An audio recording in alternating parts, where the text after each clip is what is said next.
Hey everybody, it's Master Gallengeist here, bringing you my review for Thor issue 11. And this was a pretty good issue because we kind of get more of an idea of Donald Blake's kind of objectives in this.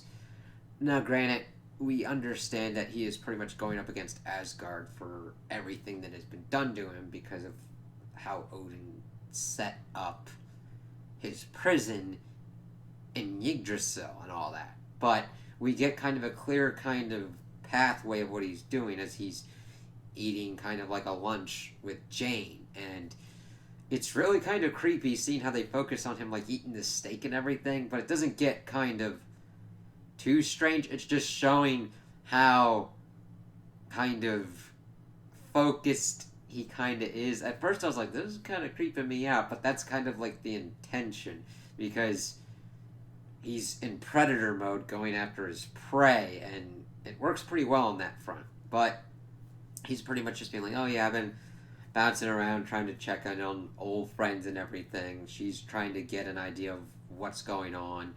That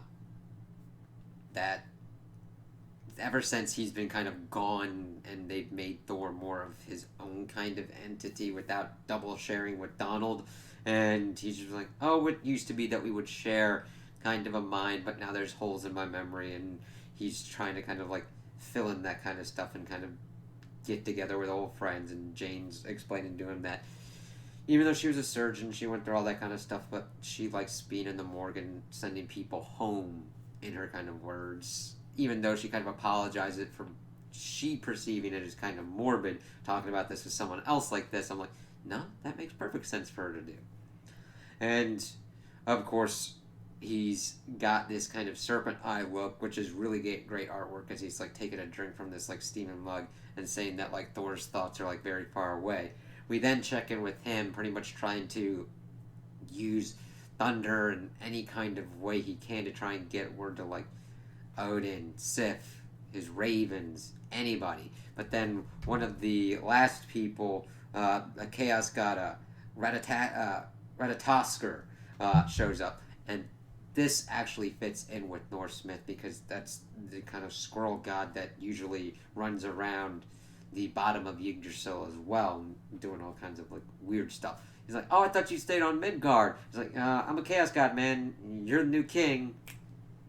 There's bound to have stuff go crazy. And he's like, well, you can get word to Asgard. It's like, yeah, I could, but there's nobody there. And we then shift over to Dimension Blood, and instead of like the Asgardians fighting for their lives, they are actually being feasted, like given a feast by these like goat people that evidently Thor had helped when Doctor Strange went kind of nuts or something and turned him into bunnies. So that was kind of cool. Sif is like, we need to be doing shit. Volstagg is like, but there's a feast. And this is what we can do right now.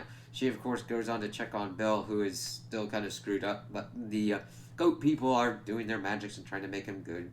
He, of course, doesn't want her pity and for her to see him like this. And he apologizes to her because he thinks that he should have been able to protect her. And she's like, well, don't feel that way, Bill. And if anyone should have seen this, it should have been me because of her taking over Heimdall's duties. So Bill pretty much gets the goat people away from him for a minute. He's like, listen, I have an idea. If we can get Lockjaw, because he's war bond to me, he can teleport us. Thor, of course, is like, oh yeah, Lockjaw left a while ago.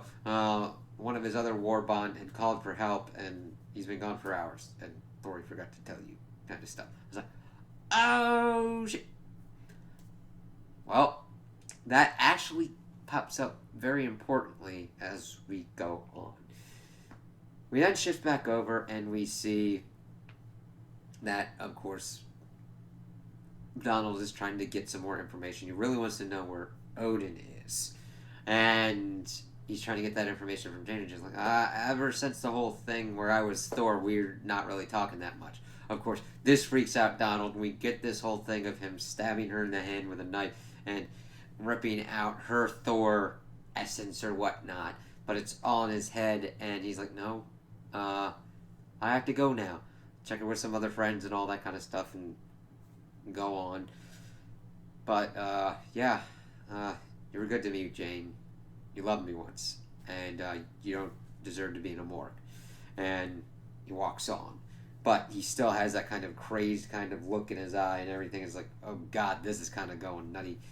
She, of course, then gets back to work, and one of the other people in the morgue there's like, yeah, we got this kind of dude that we kind of want you to look at. He was really taken apart, and we could barely even identify him by his dental records. But this kind of falls more in your alley because this is Roger Red Norville. He was a Thor like you, right? And it's like, oh shit. So then she kind of starts putting stuff together. She's like, I knew Donald was off, but is he doing this kind of stuff? And then she sees like a death thing over her because she's Valkyrie and all that. It's like, oh, okay, that's not good. And the last part of the issue deals with the next person that Donald's going after. We see him like messed up. He's like, face me! And he keeps getting like thundered. It's like, oh, I'm not running from you. I'm hunting you. I'm doing the hunting here. And we then see it's Thor Frog backed up by Lockjaw taking on Donald, who looks really fucked up. See, the thing is, I think that like Thor and the rest of the Asgardians vastly underestimated what Donald was doing. They thought of Donald Blake as the regular Donald Blake. Evidently, Thor Frog is like, I got warned by my homie, and I ain't gonna fuck around with this shit. So it's like, shit. And we only got a little bit of that at the end, where Donald is getting pelted by lightning like hell, and he's still staying up. But he looks a little bit like, woo. Even though he's got Yarnborn the axe and all that, it's like, this is going to be interesting to see how this kind of shakes out here and how Thor Frog will deal with this. Because I don't think Donald Blake is... We're definitely going to get one where Thor actively takes him on. But Thor Frog is giving him a good once over. So we'll see how that kind of works out going on. I've really been enjoying this because at first I'm like, okay, it's kind of weird that we'll have Donald Blake as a villain. And I'm like, this is really cemented that given the correct creative team and the ability to really kind of go into their kind of ideas, it can be executed very well. It always comes down to execution, and this has just been great to kind of see because I'm like, I'm terrified of Donald Blake. I'm like, Jesus, do not fuck with this dude. So I can't wait to see where this heads next. So those are my opinions on the issue. Tell me what you guys think in the comments below. You liked it? If you didn't like it? If you agree with me? If you disagree with me? Also like and subscribe, and I hope you have a good day.